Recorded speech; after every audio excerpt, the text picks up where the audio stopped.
20 years in a...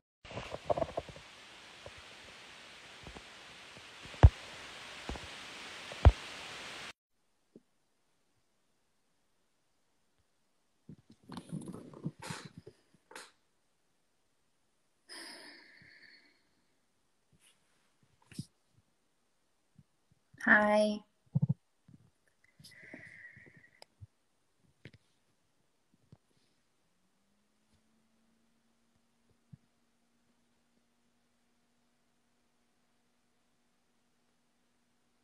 I'm trying to invite Faye in.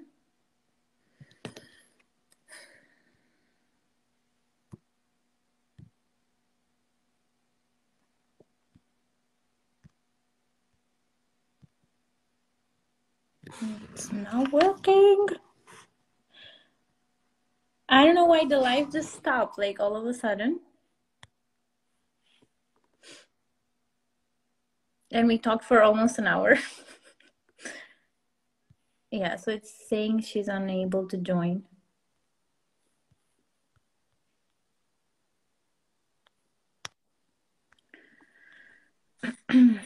We're back. Oh my God. That was so crazy. I don't know what just happened. Like all of a sudden I couldn't hear you anymore. And then it said that, I'm sorry, your live has ended. Well, you know, to me, that means we were over the target. We were talking about some really, really notable things. And it was like the energy was like, no, it's too much. I can't let you reveal all of this goodness at once. This had to happen, right? Well, Mercury in retrograde. Yeah. Anyway, so I guess we'll just continue where we were off, or... Yeah. Okay. Yeah, let's keep moving forward. Okay. Okay, so far in the previous life, we did talk about Saturn moving into Pisces, Mars going direct, Pluto entering Aquarius, and I guess that's where everything drops because Pluto entering Aquarius doesn't want to be talked about. Should we do just like a really, really brief overview of what we had discussed prior to us getting knocked off? Sure. Hello from Mumbai. Hi. Anyway, okay. So yeah, of course. Well, we were talking about Mars going direct, and this is where we said that we are going to learn how to be more in our physical bodies, right? And how to be more in the present moment and care for our bodies, but not just that, but kind of use it as a tool to take action and to listen to it at the same time, and how we have to learn to do things smarter, but not, you know, stress over things that are not ours to control as well. So what I had seen for this time period is that specifically the fact that there's 3 really notable planets in retrograde at the beginning of the year is giving us time to acclimate to all of this new energy that's going to be coming in. But it's also giving us a time to evaluate, like, what do we want to give our attention and our focus into for this coming year? And think about, like, when things come in, it will be with a sense of ease. So it won't feel like it's something that's going to be really arduous or strenuous, but it will be with ease, and it will be an easier thing to take on. And that's kind of like a good way of knowing, like, what's meant for you with all of this new energy that's coming our way. So you will know what's meant for you because it will be with a sense of ease. And that this year is a tipping point as a whole. So where do we want to put our attention and our focus into? For sure. Someone asked a question. I'm just going to like, some astrologers think that Leo risings are doomed in love. Do you think that's true considering Pluto's 20 years in Aquarius? God, I hope not. No, not true. I mean, any type of astrology that is making you feel insecure and making you feel like you're doomed in love is not, you know, the right type of astrology to listen to, and you're not supposed to let it get to you that way, because I mean, we dictate these transits, you know, at the end of the day. It's not like they dictate our life. So no, but definitely it's going to be transformative for Leo risings when Pluto goes into Aquarius, but it's not going to be all negative for sure. Yeah. And guys, don't give your power away. Don't give it away to an astrologer. Don't give it away to anybody. Like, if we put that much faith into it, we're outsourcing our own sense of power and our own sense of autonomy. So if an astrologer says that, okay, they're letting you know what their outlook on life is, but that doesn't have to be your outlook on life. That's true, yeah. And okay, back to it. We were also talking about Mercury going direct in Gemini, and we said how, you know, Mars and Mercury going direct around the same time in January is going to feel for us like, you know, a breath of fresh air, and like we can finally, you know, go on with things and with life. Can't wait. Yeah, it's going to bring fresh vision to us, fresh like, I even feel like we're going to be taking forth all of the things that we have been working on over this retrograde period or over like the winter period, and we're going to be bringing it forth into the world. So it's just giving us like it's a breath of fresh air for us, exactly like what you're saying, where we can more authentically share the things that we've been working on or we've been thinking about, or approaching things with a sense of less fear or apprehension. For sure. This is a very Mercury retrograde thing we're doing. We are retrograding and retracing everything. Okay, Saturn in Pisces. We also talked a bit about this, and we said how, I mean, from an astrology perspective, and even what you kind of picked up on, right? It's a lot about boundaries in any type of way you want to put it, like boundaries in the sense of emotional boundaries, because Saturn goes in Pisces and on March 7th, and it's going to be here for the next 3 years or so. So it's all about having different experiences and putting ourselves in different experiences, which are going to teach us how to, you know, be like, no, I don't want to do this. I cannot do this. This is not okay for me, and sort of adjust and kind of go on our right path that way. Yeah. So what I had seen for this was wanting to get out of like the chaos or the energetic overload of a city. So taking like maybe your one or two besties and you're climbing up like through a building to get to like the roof of it, so that you can look down and you can kind of see like what you were trying to get away from. And there's a mist, so you can't see like exactly clearly what you want, or you can't see clearly what's below you, but you can see like the lights and you can see some things. And this is exactly what you were saying with like this sense of boundaries, moving away from energies that are not supporting you, moving away from things that are too maybe energetically overwhelming for you. And who are you bringing in with you? Who's in your sphere, so to say? Who's like your ride or die? But it becomes clear over time. And what was also shown to me was a blueprint, and not to get stuck with looking at the blueprint, but understanding that this is also a time to implement the things that you're seeing and to build during this time, not just to look at the things that you can be doing. So this is an action-oriented time. Yeah, for sure. And that's the thing. It's sort of like we can use it in our favor if we want to, if we allow ourselves to. And it's not so much about, like we were talking before about, you know, you said also about Mars and things like that, that we don't have to actually do a lot of effort, because sometimes also Pluto was in Capricorn for a long time, and it still is, but like it's teaching us, you know, the fact that we don't have to always hustle, you know, and always, because sometimes it's just overdoing it also is not okay, you know. Yeah, very much so.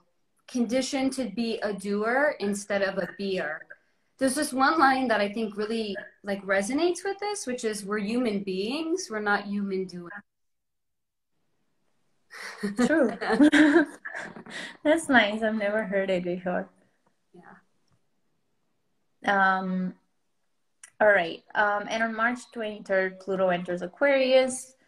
And we were saying how it's a very unpredictable time because Aquarius is ruled by Uranus. But at the same time, we know that there's going to be transformation. We don't know exactly when or how or where, but we know that it's going to be related to technology.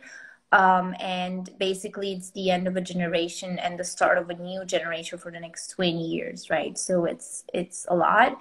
A new generation which is going to be much more vocal about the things that they believe in, but also we're going to see the darker sort of consequences of technology that we were talking about before. Yeah. So when I had looked into this, it was shown to me kind of like a scene out of The Great Gatsby. It's like the end of a party. And it's kind of funny to say that because, as I had said in the first live, it's Pluto and Capricorn is not a party.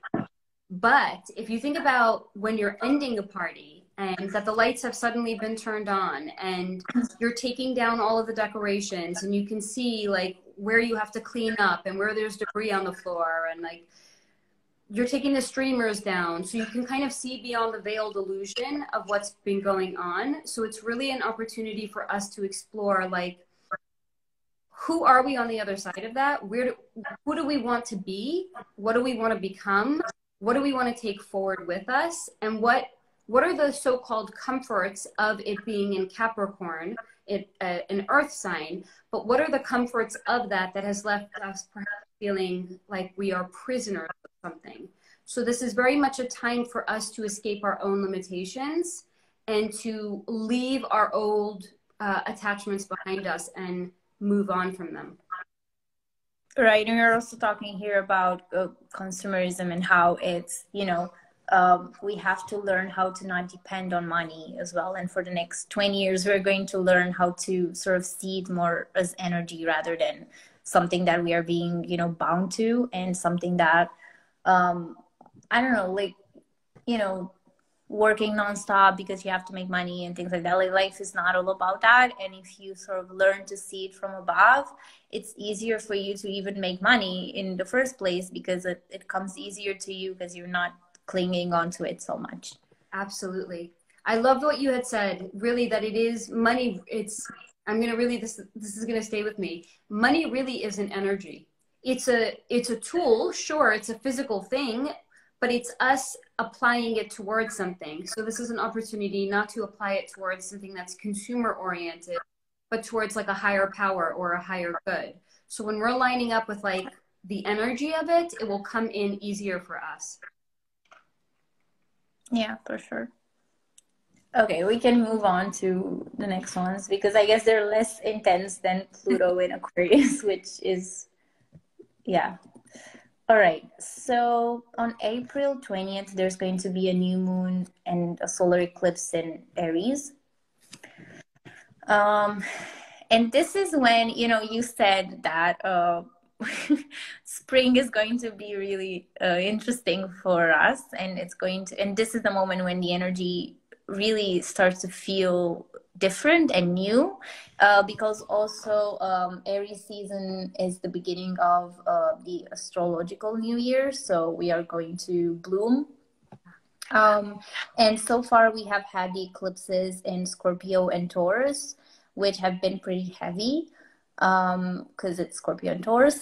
I mean, this combination, and now going into Aries is also the first sign of the zodiac. So having a new moon in Aries, which is also a solar eclipse, it's like it's very potent energy. It's like very good to, I mean, obviously when there's eclipses, it's not a good time to manifest, but at the same time, it's a good time to just, like I said, just be in the present moment and just allow things to unfold. And I feel like this new moon is actually a very positive one, which is going to bring like a new perspective, but more so not necessarily in a rational sense that like, oh, I'm having a new perspective, I'm seeing the world in a new way, but you're just going to feel it like from deep down. Yeah. So it's interesting because this was shown to me as Big Bang energy, which is like one of the so-called like creation of the universe. It was like a Big Bang. And from that, all energy came forth. So this was really shown to me that this is an energy that can create anything. It's an energy that is powerful and it created like itself. So imagine like if we're holding that power and we're harnessing it, and like it's the difference between like holding a sword and never having like a day of sword training and it feels heavy and it feels unruling, or imagining that you've had like ninja training so that that sword is like really light and it's effortless so that you can be like a skilled samurai with it. So this energy is very much like it.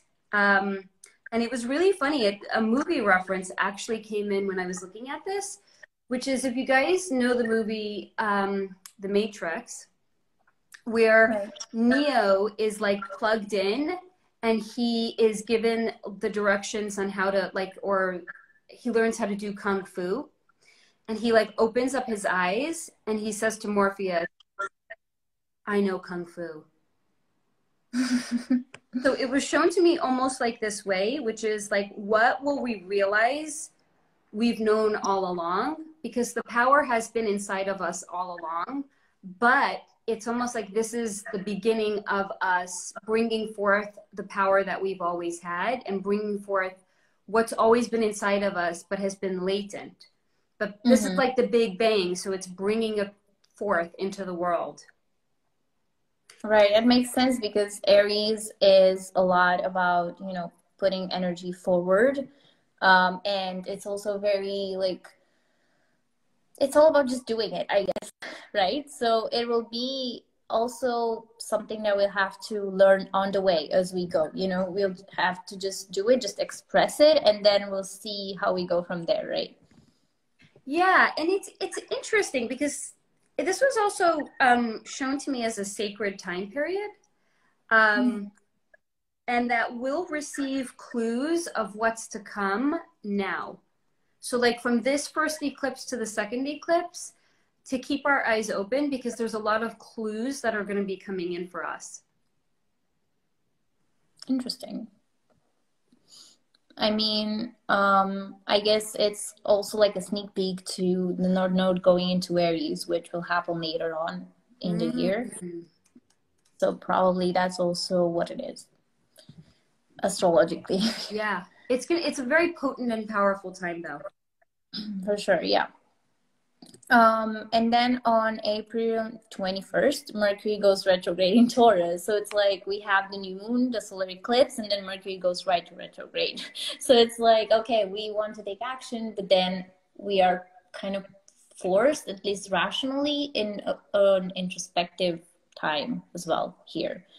And it goes retrograde into Taurus, which means that it's all about, you know, reevaluating the sense of worth that we have and the things that we want to put our energy into. And it's all about understanding what stability means to us. So with this new beginning of the, you know, solar eclipse in Aries and the new moon, because it's an eclipse, I feel like it's a bit more tricky because it's not like a normal new moon, right? It's very charged, like it's emotionally. And with Mercury going in retrograde, it's like we want to take action, but at the same time, there might be that rational mind which comes in, right? And it's trying to sort of like lure us into just being in the same comfort zone that we have been. So it's not going to come like very easily. It's going to come with a bit of resistance, you know, this action taking in April.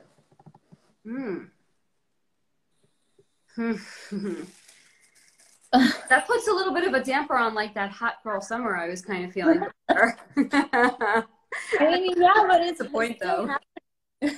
Yeah, but it's like, right? It's, you need time to prepare, I guess. I don't know. Yeah.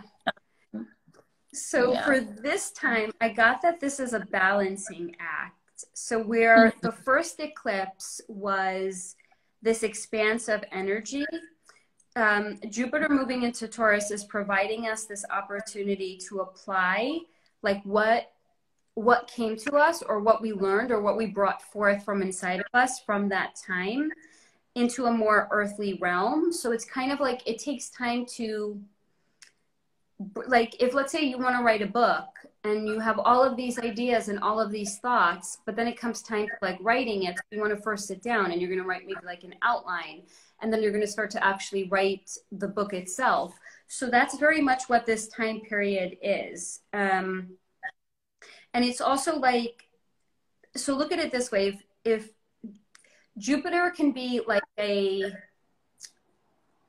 canvas, you want to make a picture. So you have a blank canvas, that's what Jupiter is. Taurus is actually providing us the paint in which we're going to start to actually be creating in the material realm. And I also was shown that this, like, not physically, not like you're going out and you're going to be like rolling around in mud, but like in a metaphorical way, don't be afraid to get dirty. And that this might be a very tactile period where we might actually really be craving the physical manifestations of all the things that we've kind of been thinking about through like the solar eclipse in Aries. So, and again, very metaphorically, like if you want wine, like don't be afraid to get into the vat and to crush the grapes with your own toes. Again, like it's metaphorical, but like this is a time to really bring forth into the physical realm the things that you want. So don't be afraid to put, you know, to actually work with your hands on that. Right. Yeah, I mean, yeah, we were also talking about Mercury retrograde in Taurus, and then there's also the full moon in Scorpio and lunar eclipse before Jupiter goes in Taurus as well. Oh.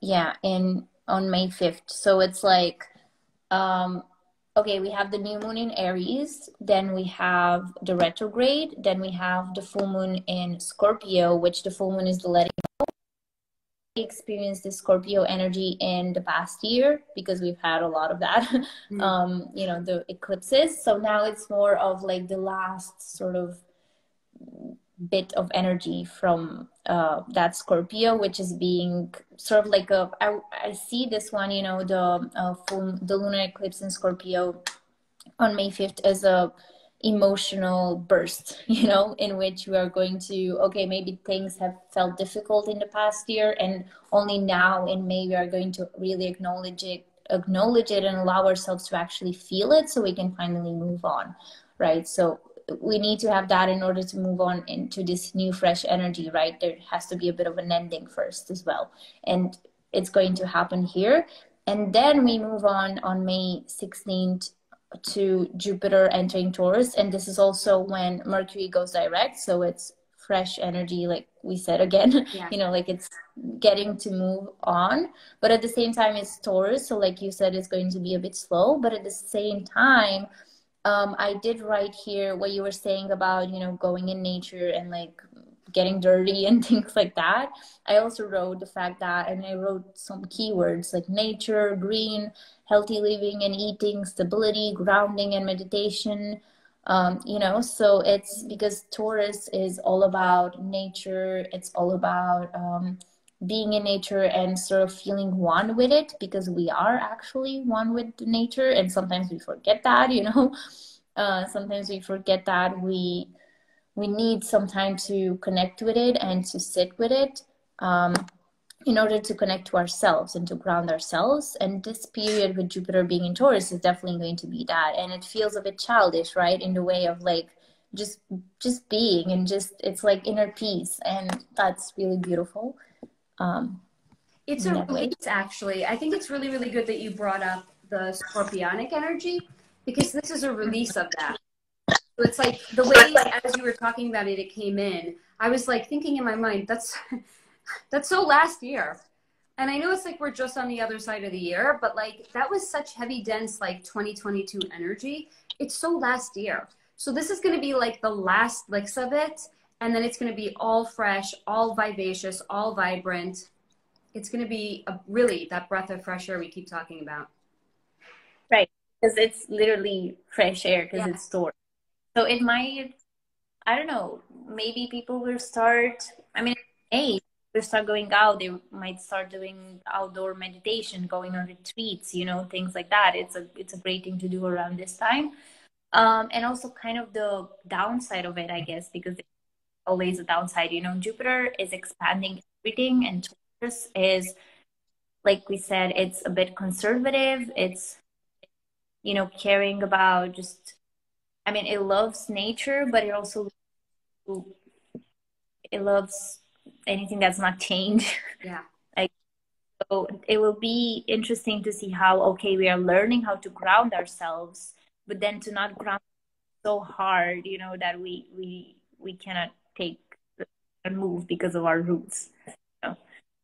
So I think it's a good thing to keep that in mind that, you know, as we're going to be heading into that, is not to fall back on like the things that are too comfortable for us, but to remember the Jupiter part of it as well. There's this expansion. So it's really a time that we can bring into the physical things that we've maybe wanted to work on, or things that we've wanted to manifest, or any new projects. It could be a very potent, energetic time to start these things. for sure, because Taurus is investing in things, so it can be also a good time to make an investment, or a happy time in which you can earn faster, right, and things like that. But you have to be in that branch, not. Mm-hmm. Um, More expansion, please. all right. Do you have anything to add here? Mm-mm. Okay. So then, I guess just the next big thing will be the fact that the North to Aries Yeah. on 17th. We're in July now, right? Yeah, we're in July. Yeah. Summer. Hot girl summer. So tell us, astrologically, what do you see? I mean, it's a good change again because the North Node has been in Taurus, and like I said, Taurus is all about stability. We're still learning until July how to dabble with that, like be stable and grounded, and Jupiter is going to help with that. But then one is, it's all about like going crazy, right? Because Aries is a very like impatient energy. I want time, you know, with the North Node comes the South Node. So the South Node is the opposite energy of the North Node, which is our karmic lessons. And anytime, you know, the North Node shifts, the South Node shifts too. So this last year, the North Node was, and the South Node has been in Scorpio, which means that we had to learn how to let go of all of those heavy Scorpio energies. And that's why karmically also we might have experienced certain things that felt very heavy. And we learn how to move more towards stability, so towards Taurus. And this year, it's like we are learning how to move more towards Aries, and we have to let go the energy of Libra, which the South Node will be in Libra, the opposite sign of Aries. And Libra is very sweet, very much about just trying to please everyone, right? It can, I mean, not like, I'm not saying that Libras are like that. I'm just saying that South Node in Libra is like that, like this darker side of Libra, which the karmic side of Libra is trying to please everyone, you know, not allowing ourselves to fully express what we are deep down, and just of following the rules, going with how we think people might want us to go with, caring for what others, you know, how others think of us and things like that.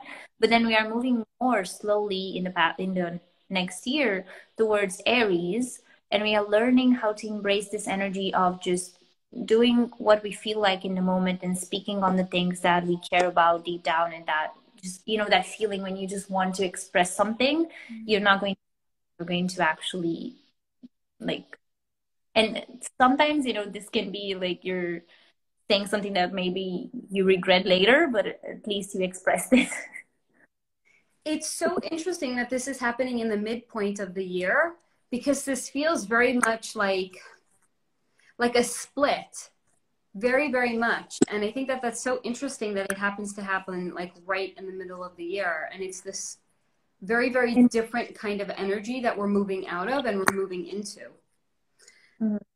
So what I was shown for this is a compass, and where is your true north, and what is absolutely essential to take forward as you step into this, like the second half of the year, or the second half of the energy of it. So energetically, I feel like it's going to be very notable for the next 18 months, which is the nodes take 18 months to kind of like switch signs, right? Yeah, so it's not overnight. Right. So it's going to be a very like notable 18 months.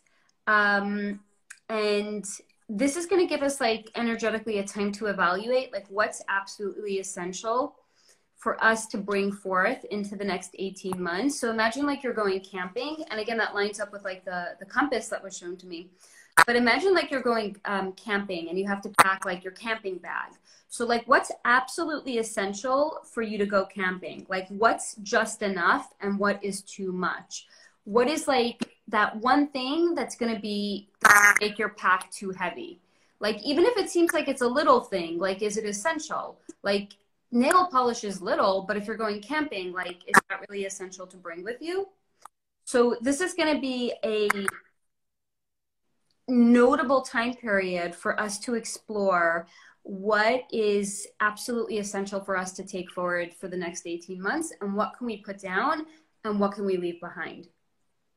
Right. I'm laughing because it's very accurate in the sense of, in terms of what you said, that nail polish, is it essential and things like that, because the south node, which is basically the energy that we are moving out of, really, right, and caring for your appearance a lot, but to the point of where you're doing just because, like you said, like, is it necessary, and maybe, like you said, we are slowly going to go into this Aries is a very masculine sign, right? So maybe basically this is like, in a very like little way, this might show up as, going out without putting makeup on. It can be like the simplest thing, right? But something that for us is big because we haven't done that before, or we used to do things in a more complicated way maybe, and we're learning how to do it more simpler, right? And I feel like 2023 in general is it's teaching us how to be more solution oriented, rather than getting stuck into like the things you were talking about.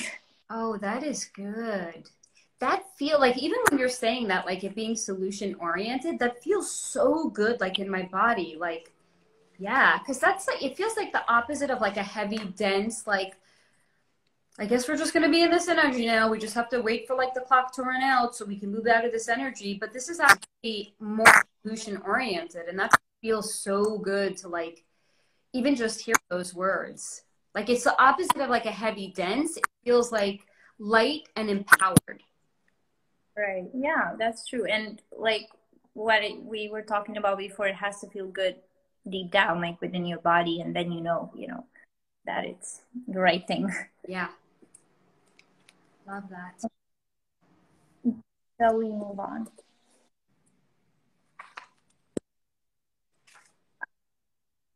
We Venus going retrograde next. So this is going to happen on July 22nd. Venus will retrograde in Leo. And I just wrote here that things are heating up from within. Like that's all the notes that I have on this. Because, retrogrades are a time of going inward. And Leo is very much, I don't know, like so much energy, like, and so much self-expression, and then it's going to be like trapped within us. It's going to be like all that expression that we were doing outwardly, it's like going within.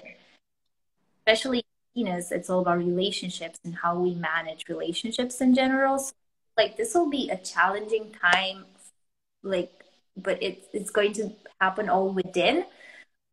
Because it feels like, I don't know, like you have something exciting to share, but you cannot share it just yet, right? So it's like you're living all of these things, or maybe it will come up in the form of synchronicities, right? Or in the form of, I don't know, certain memories from your childhood, because Leo has to do with, childhood and things like that. Maybe you be taken back to you'll go back to a side of yourself or to personality that you had back in your childhood, and you process it first before you can express it. So for a while, it's going to feel like, oh, like a bit frustrating.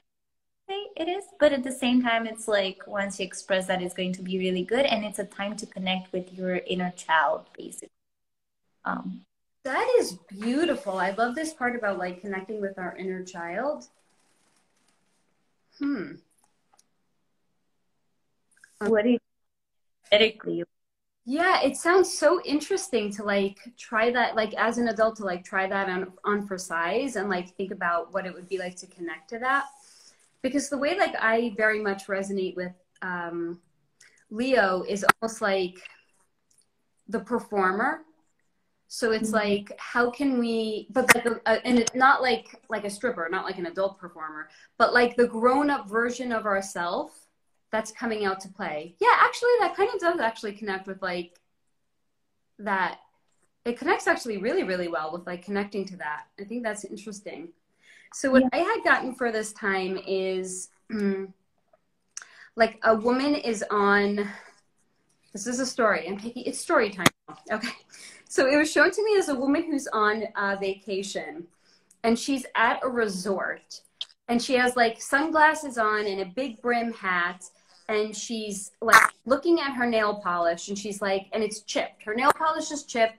Her lipstick is starting to come off, and she's like weighing it. Like, am I going to have time to like get my nails done before my holiday is over? Do I even like this color? Do I even want to get this color again? And then she's like looking around at her surroundings. She's looking at the hotel. She's looking at the amenities. She's looking at the beach. And she's even like questioning, why did I even like book this place? So it was this period of like you were saying, this introspection, but it's an introspection about the things around us that make us feel beautiful or make us feel comfortable. So it's this time where we can, again, like, to go within, to explore what's beautiful for us. What is the Leo part of ourselves? What's the significance of that? How do we bring it forth? How does it feel comfortable when we bring it forth? And what do we consider to be beautiful and valuable? And again, this nail polish, it's so interesting. It's just very, very, this is the second time that we're discussing like this nail polish. So I actually feel like there's things that are going to be coming up this year that are going to really challenge our ideas of what is beautiful and what is comfortable for us. Because like if this came in for 2 times, this is all channeled information. This is not like I'm making it up. This is what was channeled. So nail polish came in for Venus retrograde in Leo and for the nodes. So yeah, I feel like the second half of the year is going to be challenging our comfort and our beauty, but in a very, very positive way, because it's like stripping away the parts of ourselves that are not essential so that we can discover what's actually true and genuine and authentic about ourselves. So we're going to step in and move that more to the fore of our identity in the second half of the year.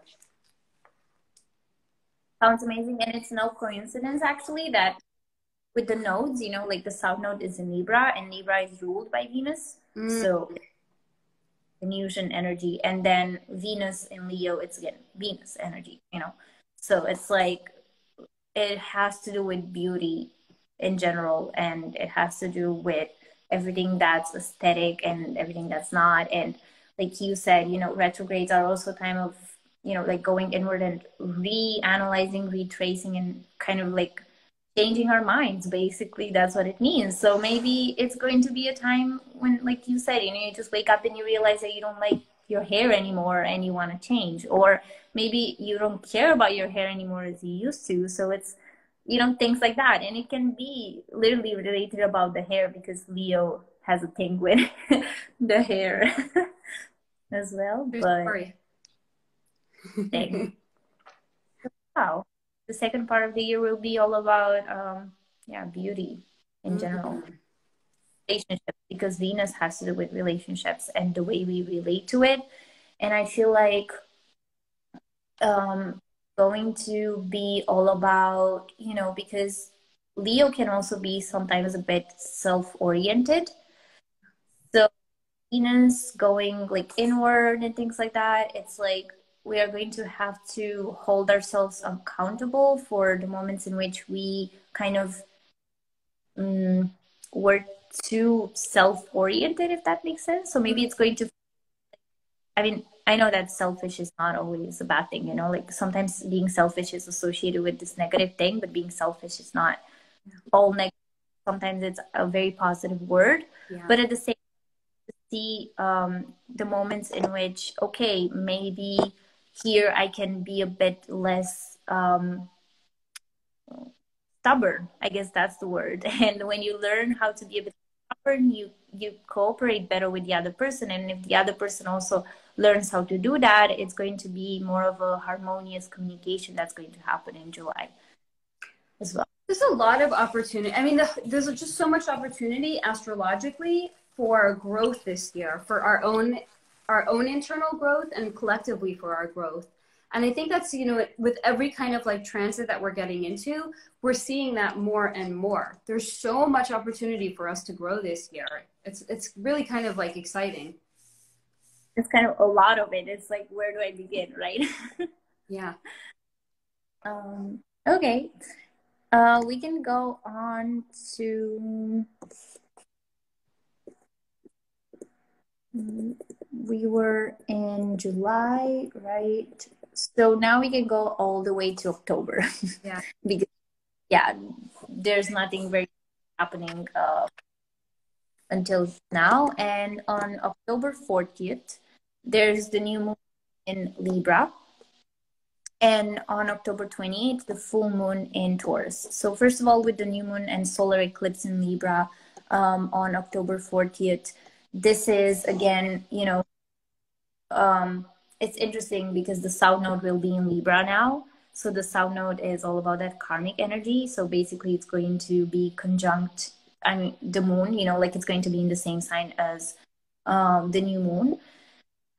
So I think it has to do with beauty as well, but it has to do with this more like something that's superficial. Even if it's a new moon, like entering into a new energy, it's going to have this energy of letting something go in order to enter into a new energy, because the South Node is all connected to the past, right? So it's like looking back at the past and seeing how, maybe looking back and seeing how we were being a bit superficial sometimes, like within ourselves or collectively, and realizing that it's better to learn how to cooperate, like I said, and to go deeper within and to communicate, because Libra on the positive side is all about communication. It's all about harmony gained through communication. So it's like this very peaceful, harmony that you are gaining together, collective, I guess. Interesting. Okay, so that's very interesting for what I got at this time. This was shown to me as a period very much about like intentionality. And it was shown to me as a manager of a restaurant, and it's like the end of the day and he's closing the restaurant out. And it's like, so he was serving people the whole day. He was, serving families, or he was serving couples out on a date. And like, is he feeling resentful that he is taking care of other people in this way, and he's like not with his woman having dinner, or he's not taking her out on a date? So, or is he being in a state of gratitude, like I am able to facilitate these people having a beautiful meal, I am able to bring something to them that's of value to them? Or is it, he has gratitude for the experience that he's doing this? So the question that pertains to the energy here is, what is the intentionality of the things that we ourselves do, and the way in which we're approaching all of the things that we do? Okay, so like doing things consciously, basically. Yeah, not just kind of going with like the way things had always been, but what can we do with this? Look at it like an intention setting. Like everything that we do, even if it's something that we've done, this is October, so this is the 10th you know, the 10th month of the year. But like looking at it, is everything that I've done for the previous 10 months now, can I even do the same thing but do it with a different intention? Can I bring forth a different level of awareness with the experience that I'm having, where it's going to be a different experience because of that? Right. So like a new perspective. Oh, Somehow. yes. A new perspective. Totally. I mean, for sure, it's going to be also towards the end of the year. I don't know, like we just entered 2020. I can't even imagine, you know, the end of 2023 already, but I'm talking about it. So, but yeah, yeah, I understand and it makes sense because, like I said, Libra is all about harmony and it's, you know, it has this very soft side to it. So I feel like actually taking the time to set intentions, you know, taking the time to be conscious about the actions that you're taking is definitely opposite Aries, is like the North Node, right? Which is just doing things, right? So it's like we have learned things when the new moon was in Aries back in April. And now in October, we are going a bit, you know, again to this Libra energy and we're like slowing a bit down and being like, okay, why did I do these things, right? Or why am I doing these things? And grateful, like being grateful for them is also part of this, like you said, for It's sure. such a different, it's a different energy from even like a few months before. It's so interesting to look at it that way. Like Yeah. astrologically, it's a different energy, and just like energetic wise, it's like even just like thinking about what October feels like, it's like going in more, it's when we start to go within, it's when the temperatures are changing, the world around us is starting to look different, you know, nature wise. So it's just so weird to think like in a few short months, astrologically, so many notable things are like shaking out, and like how that actually affects us on an energetic level. Right. But at the same time, it feels like very soft energy. Yes. Yeah. Very soft energy. Yeah. Like a whisper instead of a shout. Yeah, yeah. That Libra.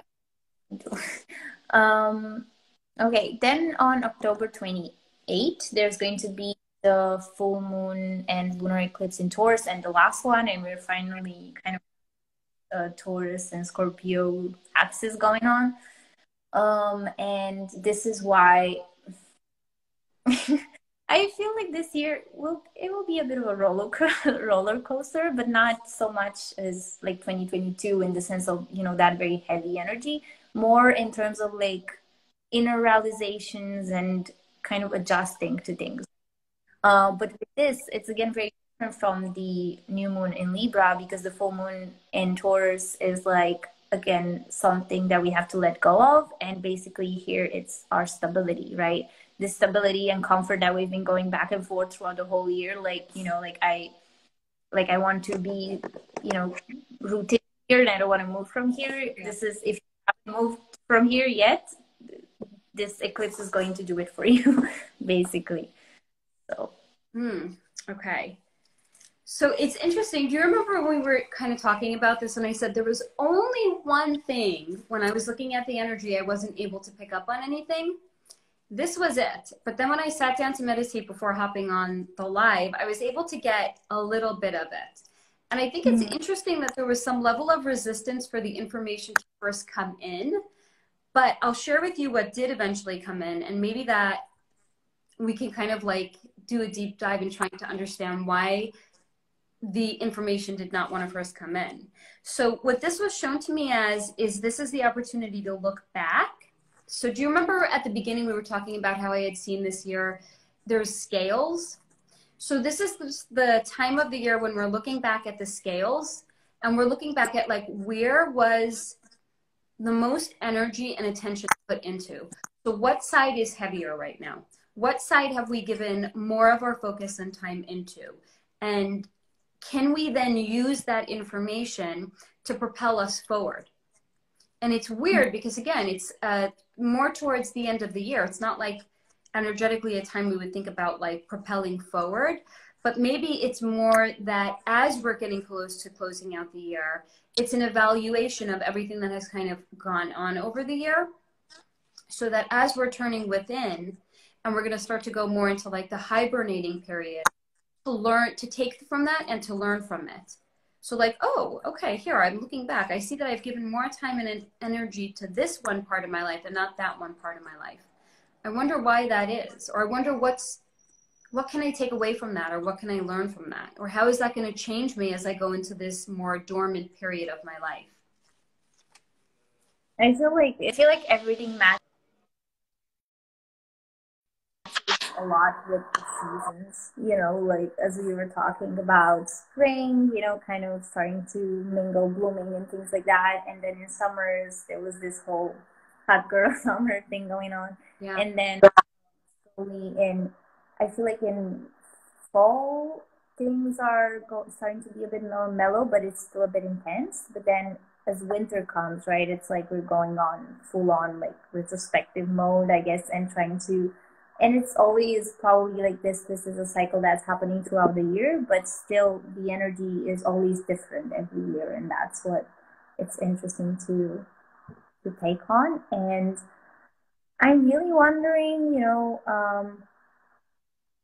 what things are going to happen this year that are going to put us into this very introspective mode as well. So it's very interesting too. Yeah, and I think it's also because we're saying, like, with Mercury going direct just like a couple of weeks into the new year, and how that's going to turn our attention more like externally, and especially it being in Gemini. And then here we're closing out, the closer to the end of that time period, and it's like we're calling all of our energy back to us. We're calling all of the places that we have put our attention back to us, and it's like we're lassoing it in so that when it comes in, we can actually take the time to look at it, and we can, what does this tell me about myself? Or what does this tell me about, like, what is meaningful to me for this year? And then have I learned anything new about myself from that experience? Right, and that's very important because then on December 13th, sorry, Mercury will go in retrograde in Capricorn again. And I feel like that, like right now, Mercury is retrograde in Capricorn, and it started at the end of 2022, and now it's going to be again at the end of 2023 in the same sign. Yeah. So what, right? Like, are we going to see certain themes that are happening right now? Are we going to see coming back at the end of 2023 and be like, where did this come from? Ooh.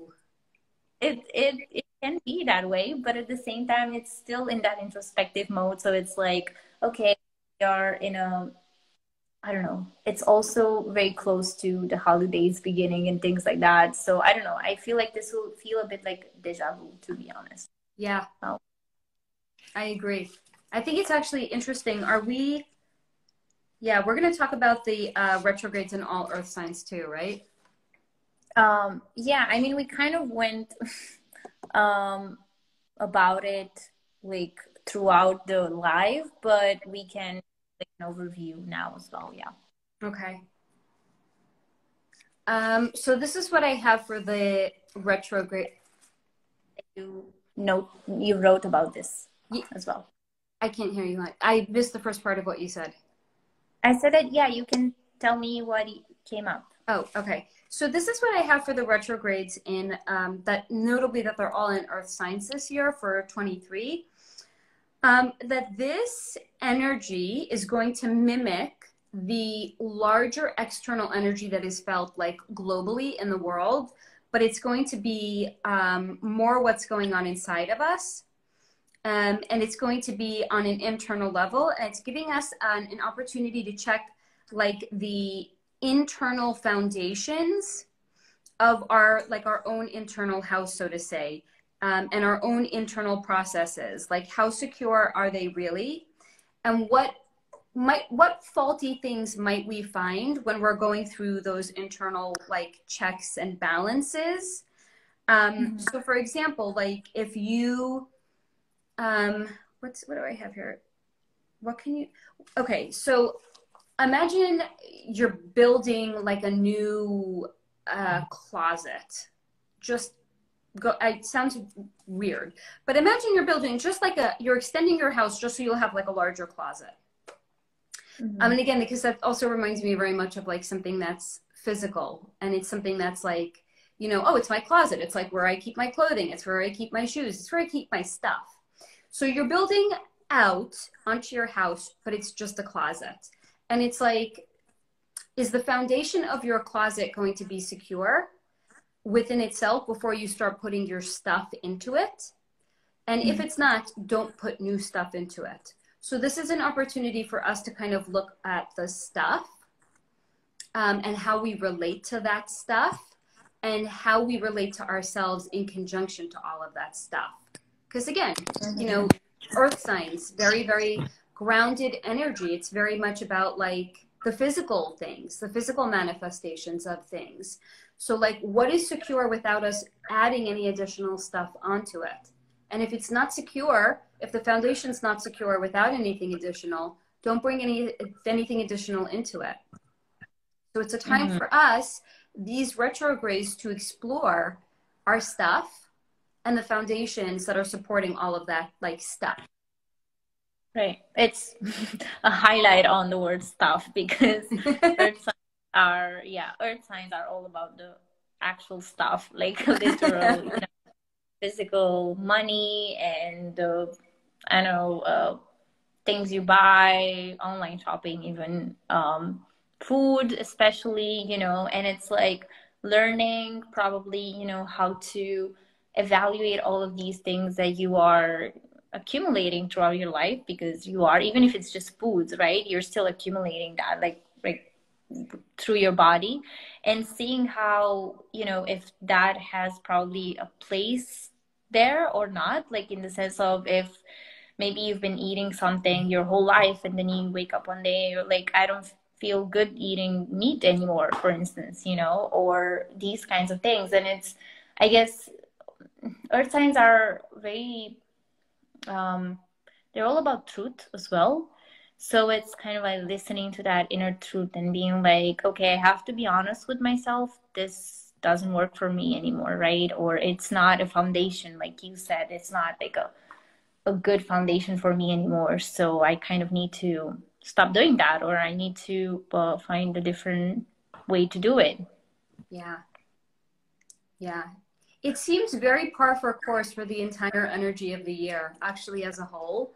Like, as all these things are like changing around us and changing within us, like, how is that going to change, again, the stuff that we take from one period or one season of our life into another one?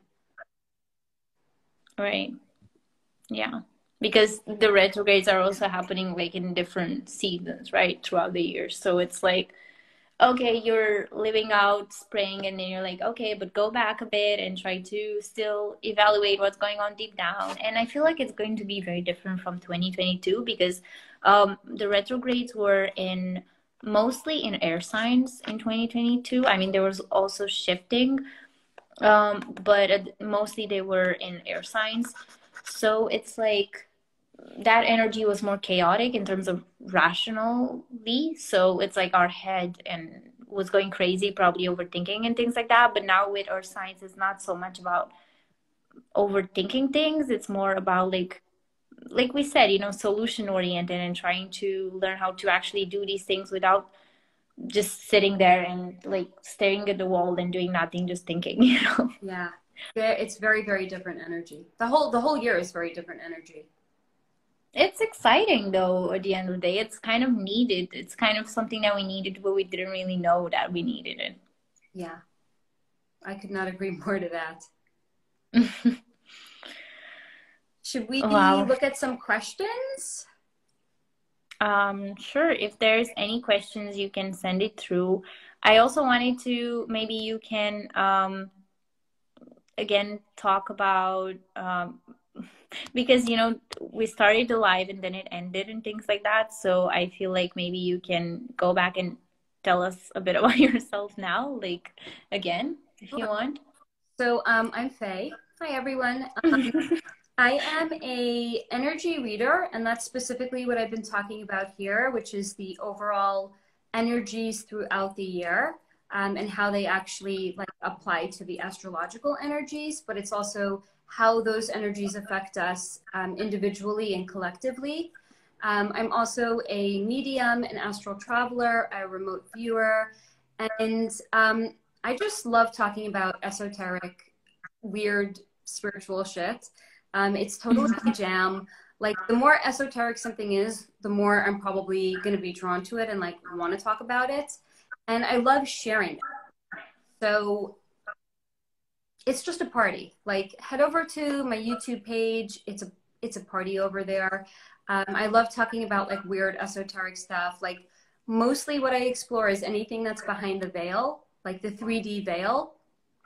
So it's what can you see with your three-dimensional eyes, but what is actually going on like behind that. So I think part of my exploration and my journey and my inhabiting this three-dimensional body that I'm in is sharing that. And I think it's also normalizing talking about these very, very spiritual and esoteric topics and normalizing it. Like, bringing that into the regular lexicon, the everyday language that people are talking about, where, you know, as we're also saying, where Pluto is moving out of Capricorn, it's a good time. Like, we're getting ahead of it. We're normalizing getting away from like the three-dimensional and into more of these spiritual topics. So come over and join me, and you'll just get a head start on all of that. Right. And I do love face readings as well, because actually how we met, it was through that, right? Like, we were talking and you offered me a reading, and I didn't know what to expect because I didn't know you, but the reading was amazing. And since then we've been talking, like, we just kept in touch, and we were talking like pretty often, and you're really helping me a lot to navigate, you know, all the crazy energy that's going on, and to kind of understand it, like you said, you know, behind the obvious, I guess. Yeah. It's interesting. I actually do kind of also love the way we first like started talking, which was again what I had said in the first live, which is I love the vibe. I love the content that you were sharing, but it was more than the information that was in the content. It was like the energy and the attention that was put into it, and how all of like the posts were so visually interesting to look at. And I was like, this is someone who's sharing, again, like behind the veil. It's not like the obvious things that are connected to astrology, but it's in a way the things that are like behind the veil when we think of what astrology is. And I was just like, I just love this vibe. And whatever this vibe is, I want more of it. So I reached out to you and I was like, yeah, can I do a reading for you? And it's been a really fun, it's been a fun way for me to learn more about astrology through the relationship. And it's been very, very rewarding personally for me. So I'm really, really glad that like I found your page and I reached out to you. Yeah, thank you. Me too. I mean, you know, I'm also learning more about my abilities in terms of like my psychic abilities and things like that. And it's been really scary at the beginning. I remember at the beginning of last year, I was very scared, and now I'm like freely talking about it with you, and you've definitely helped me on with that as well. So I think we really kind of match here, you know, with our energy, and it actually shows even in our big three, because we share, I mean, I am an Aquarius sun. And I have a Capricorn rising and a Virgo moon, and you have a Virgo rising and your Capricorn sun. So basically, we do share these two signs, but in different. Leo rising, but Capricorn sun, and I have a stellium of planets in Virgo. All right, yeah. Yeah. Anyway, I knew the Virgo was there. Yeah. That's my point. Yeah. Yeah. So yeah, we kind of share these signs. Yeah. I love that we're normalizing talking about these things, and that, you know, it's very, very, and I'm sure for anyone who's watching this, when you have felt your gifts and abilities start to come in, it can be overwhelming. It can be intimidating. It could feel like, what the actual fuck is going on? And it's rewarding to be able to like have that experience, to be on the other side of it, and to be like, here, I have the torch, I'll show you the way. Right. Just normalize it. Like, these things are, this is the direction the world is moving in. So let's just get a head start on it. Yeah, it's like the more you resist it, it's, you know, like we were talking, I feel like this is the vibe of the year as well. Like, not resisting it so much, you know. Yeah, I don't really love taglines, but this one actually really applies. It's like, whatever you resist persists. Mm-hmm. So Makes don't, sense. yeah, don't resist it. Let whatever is coming in come in. Like I was resisting my gifts and abilities for like over, I would say close to 40 years until I was like, okay, okay, I had a spiritual awakening. I surrender. I'm done. I'm done. Whatever is meant for me, it's just going to find its way into me. And everything became a lot easier. Like we were talking about the sense of ease that happens. Everything just became so easy when I surrendered. And it was a lot less scary. And it felt like, oh, okay, I guess this is what I'm meant to do now. So I'll do it. Very nice. And about the questions, there's not a lot of questions, but someone was mentioning, seeing angel numbers and signs, and I'm wondering, like, what's your take on that? That's a really good question. So anytime you're going to see a physical manifestation of anything like that, and it could be angel numbers, it could be signs, it could be like you're seeing the same thing over and over and over again, that is literally the universe is trying to get your attention. Now, what is it trying to get your attention to? That's a different question. But anytime you're seeing repetitiously things, numbers being one of them, for example, like I'll see the same animal for a week in a row over like all different places around town. It's like the same, it's not literally like the same dog, but it's like I could see the same dog over and over. Or right over here, I'm sitting at a window and there's this one squirrel that's always coming in, like it literally taps on my window.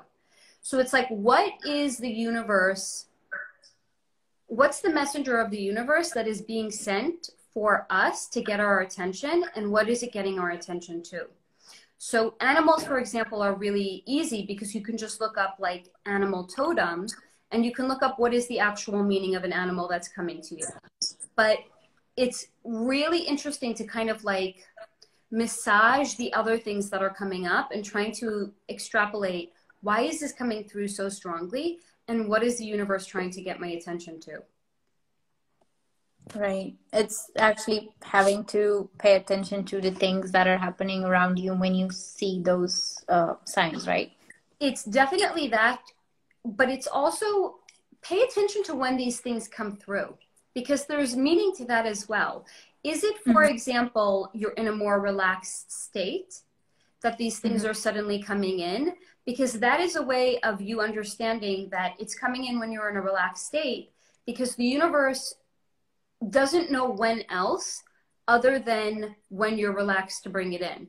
Because we're so, let's say, for example, overstimulated with everything that's going on around us, in our environments, in our lives, in our phones, with our work, that sometimes only when we are relaxed can the information start to come in. If it's happening, for example, I know this happened with a lot of people, your gifts will come in your dreams. And that is because that is when there is zero resistance. You're asleep. So literally anything that can come in it's a message.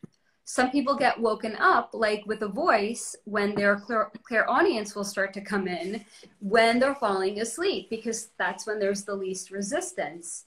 So pay attention to also when the things are coming in because those are meaningful as well. Yeah. Oh my God. My dreams since Mercury retrograde have been crazy. I don't know about you. But I mean, my dreams are always crazy. But it's been like, I think last night I dreamt like cows and goats and things like that. And I was feeding them or something. Oh, how cute.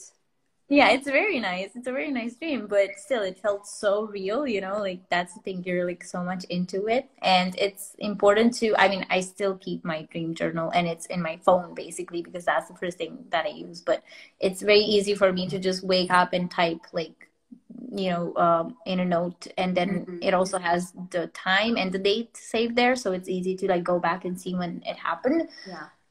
Sometimes there's even some synchronicity in like the time and the date. So then I know that, oh, this was a significant dream. But it's very interesting because I'm half asleep most of the times. Like sometimes, let's say I wake up in the middle of the night and I just want to write it down. And then the next morning I wake up or after a while after having the dream and I reread that. And I'm like, I don't remember this. Like, I don't remember that I dreamt that. I don't remember that this is me who wrote this. Like, it feels like a different person. It feels like someone texted that to me. So it's so weird how connected we are to our subconscious in that moment. But then when we, you know, get back into our daily lives and stuff, we disconnect from it. Yeah. And I'm like, where did that come from? You know, it's a weird feeling.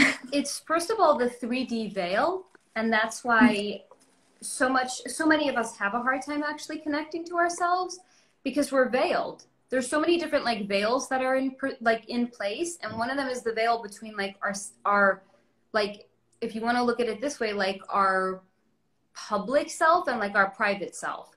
But it's like yourself, and it's like your higher version of yourself. And that's why like I'm a big fan of having a dream journal for specifically that reason, because you'll write things down that you would ordinarily not ever remember, and there's always like there's goodies in there. Yeah. And what I have realized with my dreams is I have places, certain places in my dreams that I recognize. Like, and whenever I go back to that place in my dream, I try to write it down and be like, oh, this is place number 1 or something, you know, somehow to like point it down, you know. Yeah. And I'm trying to associate it with something. Like, I don't know, this place looks a bit like Berlin. So the next time I'll dream it, I'll be like, oh, that was that place, you know. Yeah, but that's the way the things come in. It will always kind of like connect to something that we have a reference point of. Because if we're trying to make sense of it and it's coming from like a different realm, so to say, if it was shown to us in a way that we can't make sense of, it wouldn't have any significance. So it will always be shown to us like looking like a city that you know, or having like the energy of a person that you know. Yeah, and I guess we also couldn't dream it in the first place if we never saw it before, right? Yeah. So it has to. There's some people commenting. Someone said that, I mean, Elena said that she had a lot of dreams lately too, and that she's a bit afraid that I have many Pisces aspects, but the way you both put such a positive vibe on it gives me a good feeling for 2023. Yeah, for sure. I mean, Saturn going into Pisces is definitely going to feel a bit challenging, but at the same time, it's, you know, that energy of getting disciplined and kind of helping you be put on the right track. And Saturn has been in Aquarius so far, and I'm in Aquarius, and it's definitely been like a time for me to figure out who I am, like more deeply, and I feel more like myself now. So it's going to be positive at the end of the day. Well, also look at it this way: the way I feel Saturn's energy, and I'm very, very well acquainted with it. But it's that look at the way a diamond is formed. It's formed under great pressure. So Saturn to me feels like that great pressure, and then from that it refines who you are. So it's only through, not only, but one of the ways in which we refine and become the next version of ourselves is being under the pressure of Saturn. So it can feel strenuous when you're in it, but then once you're on the other side of it and you can see what was once like a lump of a rock is now a beautiful diamond, you can understand how the lessons of Saturn makes more sense. Yeah, and how I always like to look at it is like, if you put in the work, you know, the reward is much better because you know that you worked for it, rather than just it being handed to you, like you wouldn't appreciate it. So oh, that is so true. Yeah, it feels that way. And then Astrid said that, is the first house always your rising sign, or can your first house split in 2 signs? So your first house is, your first house is always your rising sign. Yeah, that is the question. And it always, so where the first line is, that's where the first house starts. And then obviously there can be like a different sign that seems to be in the first house, but that's actually your second house. So that's the best way I can explain it. Like, that was a good way of explaining it. I know I can always call on Saturn's energy for help. I love it so much. Yeah, me too. I mean, yeah. I think it takes getting used to the energy, but then once you're used to it, you can understand how it's beneficial and it's for us. Sometimes it also takes like, I feel like for Capricorn placements, it's easier to understand because it's like you're going through it constantly. But then once you have like a Saturn transit going on, or you're being influenced by Saturn and you're actually feeling how it feels, like once you go through it, it's a bit easier, you know, to relate to it as well. Yeah. Once you're used to it, for sure. Yeah. Okay. Any other questions? Oh, not really. I had on my, I put like a sticker on my stories before the live, and most questions were about, um, like, what's the word? Counterparts. Yeah.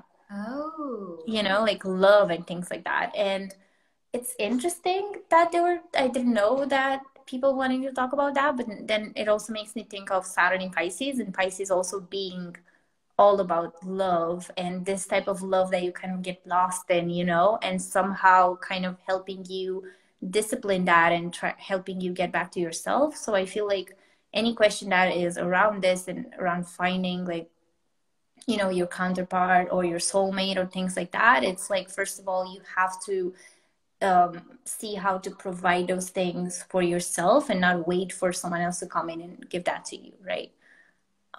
All love. This sounds like something you would see on a Hallmark card, so I'm sorry, guys, but all love starts with self-love. Like, the degree in which we can receive love is directly connected to the degree in which we love ourselves first and foremost. So I think the best way, if you want to find your counterpart, is to first love yourself the way you want a partner to love you, because then you're already like getting into the energy of that, and then you'll attract that more easily. Yeah. And I guess it's not about finding that, like finding a counterpart. It's more about, I don't know. It's hard to like think that way, you know, like that your goal is to find a counterpart. The goal is not that. The goal is basically, first of all, to find yourself. And then the counterpart that's coming in, you would want it to be someone that's kind of reflected that. Like, you wouldn't want it to be just anyone, right? Like, oh, okay, I found you. Like, you're my counterpart and stuff. Yeah, like it has to, I don't know. And it's not something like in the movies, in my opinion. I mean, I have a Venus in Capricorn, but like, it's not like in the movies that you just see that person and I don't know, you're like forever happy. There's going to be a lot of ups and downs, and it's very, very hard, first of all. And then, you know, the rewards come with that. But exactly. No one person is going to solve all your problems. No one person is going to fix you. Just because you find like a good relationship doesn't mean all the other problems in your life like melt away. And also to that point, someone actually asked me the other day my thoughts on like this idea of twin flames.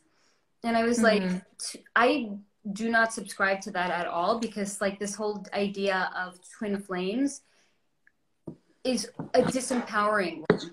It's like, I'm only one half of a whole, and it's not recognizing that you're already complete within yourself and you don't need somebody else to complete you. So maybe like that person is your helper in you completing your life work or your life goals, but you're not incomplete without having a partner or without having a relationship or without finding a so-called twin flame. Like, you are your own twin flame.